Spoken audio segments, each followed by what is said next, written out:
Hi hello வணக்கம், நான் உங்கள் ஜெய்கணேஷ் பேசுகிறேன். ஸோ இன்றைக்கி வந்து படத்தோட ரிவ்யூ பார்க்க போகிறோம். ஸோ எந்த படம்னு பார்த்தீங்கன்னா, இது வந்து படம் இல்லை, இது வந்து ஒரு வெப் சீரிஸ். ஹாட் ஸ்டாரில் ரிலீஸ் ஆகிருக்க லைவ் டெலிகாஸ்ட் அப்படிங்கிற வெப் சீரிஸ் பற்றி இன்றைக்கி பார்க்க போகிறோம்.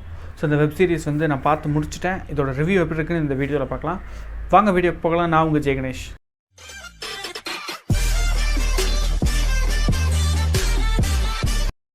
ஹாட் ஸ்டாரில் ரிலீஸ் ஆகிருக்க இந்த லைவ் டெலிகாஸ்ட் அப்படிங்கிறதோட கதை என்ன அப்படின்னு பார்த்தீங்கன்னா, ஒரு டிவி சேனலில் ஒர்க் பண்ணுற ஒரு ஃப்ரெண்ட்ஸ் குரூப் வந்து ஒரு சேனலில் ஒரு ப்ரோக்ராம் பண்ணிகிட்ருக்காங்க. அது வந்து படு தோல்வி அடைஞ்சதுக்கப்புறம் தங்களுடைய கடைசி ஆயுதமாக எடுக்கிறது தான் இந்த லைவ் டெலிகாஸ்ட். அதாவது ஒரு ஹண்டட் ஹவுஸை ஃபுல்லி லைவாக பேய காமிக்கிறோம் அப்படின்னு சொல்லி பண்ணுற இந்த ப்ரோக்ராம் சக்ஸஸ் ஆச்சா இல்லையா அப்படிங்கிறதும் இந்த படத்துடைய ட்ரெய்லர் பார்க்கும்போது நமக்கு தெரிஞ்சிருக்கும் இந்த வீட்டுக்குள்ளே இவங்க மாட்டிக்கிறாங்க அப்படின்னு. ஸோ இந்த வீட்டுக்குள்ளே மாட்டிக்கிறது வந்து அவங்க வெளியே தப்பிச்சாங்களா இல்லையா அப்படிங்கிறது தான் மிச்ச கதை.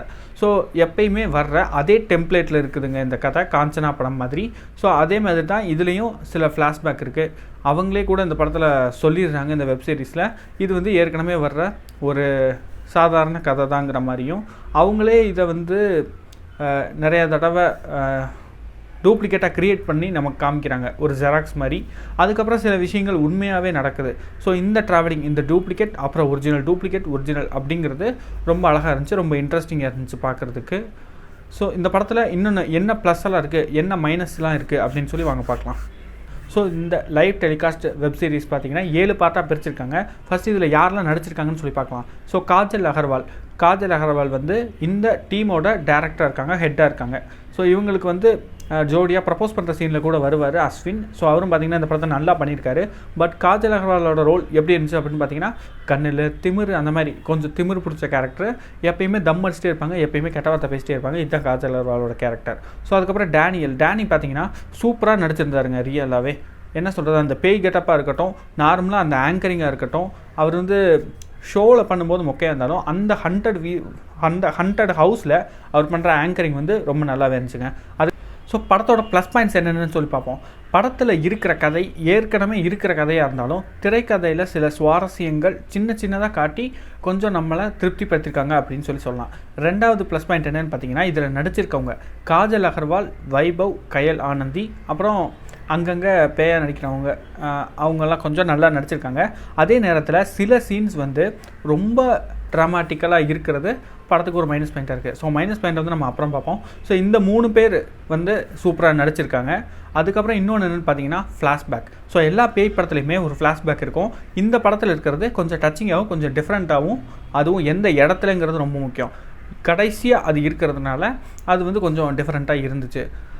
அதுக்கப்புறம் வேறு என்ன ப்ளஸ் இருக்குதுன்னு பார்த்தீங்கன்னா, படத்தில் மியூசிக். ஸோ பிரேம்ஜி அமரன், சத்தியமாக சொல்கிறேன், பிரேம்ஜி அமரன்ட்டு இப்படி ஒரு அவுட்புட்டை எதிர்பார்க்கவே இல்லை. அந்தளவுக்கு ஒரு சூப்பரான அவுட்புட் வந்து இந்த சீரீஸ்க்கு கொடுத்துருக்காரு. பேக்ரவுண்ட் மியூசிக் இல்லாட்டியும் கடைசியாக வர்ற ஒரு பாட்டு வந்து மனசில் டச்சிங்காக இருந்துச்சு அப்படிங்கிறது உண்மை. ஸோ ப்ளஸ் என்னன்னு பார்த்தீங்கன்னா இவ்வளோ தான். ஸோ மைனஸும் இந்த படத்தில் இருக்குது. ஸோ மைனஸ் இந்த படத்தில் என்ன மைனஸாக இருக்குன்னு பார்த்தீங்கன்னா, நான் சொன்னேன் ஏற்கனவே எடுத்த கதை, திரைக்கதை வந்து கொஞ்சம் சுவாரஸ்யமாக இருந்துச்சு அப்படின்னு.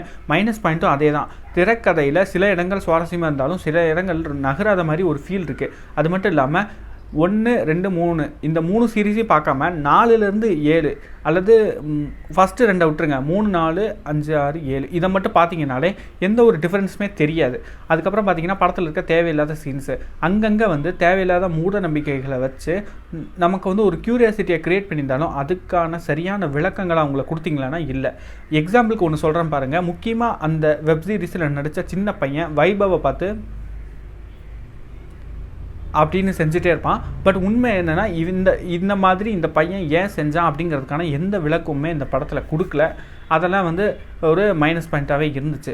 ஸோ ஓவராலாக இந்த படம் எப்படி தான் இருந்துச்சு, இந்த வெப் சீரிஸ் எப்படி தான் இருந்துச்சு அப்படின்னு சொல்லி கேட்டிங்கன்னா, ஒரு தடவை பார்க்கலாம். அது மட்டும் இல்லாமல் இதில் வர ஒரு சீன் கூட நீங்கள் ஏற்கனவே பார்க்காம இருந்திருக்கவே மாட்டீங்க. இதில் இருக்க எல்லா சீனுமே ஏதோ ஒரு படத்துலையோ, முக்கியமாக காஞ்சனா படத்துலேருந்து ஒரு 75% இதில் இருக்கிற மாதிரி ஒரு ஃபீல் ஆகிக்கிட்டே இருக்குது. அதுக்கப்புறம் பார்த்திங்கன்னா இதில் போலீஸ் கேரக்டர் ஒன்று வரும், அதுவும் ரொம்ப மொக்கையாகவே என் பண்ணிடுவாங்க. அதனால் பயமாக இருந்துச்சான்னு கேட்டிங்கன்னா பேய் வந்து ஒரு மிகப்பெரிய மைனஸ்.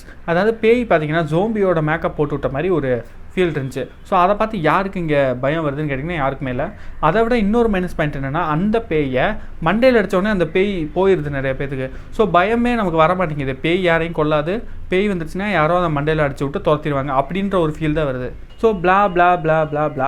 ஸோ இந்த மாதிரி எக்கச்சக்கமான மைனஸ் பாயிண்ட்டு, நானே இவ்வளோ மைனஸ் எத்தனை படத்துக்கு சொன்னேன்னு தெரியல, அந்த மாதிரி இருக்கிறதுனால இந்த படத்துக்கு வந்து ஒரு 10க்கு ஒரு 6 மார்க் நான் தர்றேன். நிறைய சேனல் கொடுத்துருக்காங்க 4.5, 5 தான் எனக்கு தெரியும். பட் நான் 6 கொடுக்குறேன். ஏன்னா எனக்கு வந்து திருப்தியாக இருந்துச்சு. நான் வந்து 7 வெப் சீரிஸையும் ஃபுல்லாக பார்த்தேன். எனக்கு பிடிச்சிருந்தது. ஏற்கனவே பார்த்தது தான், ஆனால் எனக்கு பிடிச்சிருந்துச்சு. ஸோ உங்களுக்கு பிடிச்சிருக்கா இல்லையா அப்படின்னு படம் பார்த்துட்டு நம்ம கமெண்ட் செக்ஷனில் போடுங்க. நம்ம வீடியோ பிடிச்சிருந்துச்சுன்னா லைக் பண்ணுங்கள், ஷேர் பண்ணுங்கள், கமெண்ட் பண்ணுங்கள். நம்ம சேனலை சப்ஸ்கிரைப் பண்ணுங்கள். நான் உங்கள் ஜெயகணேஷ். பாய்.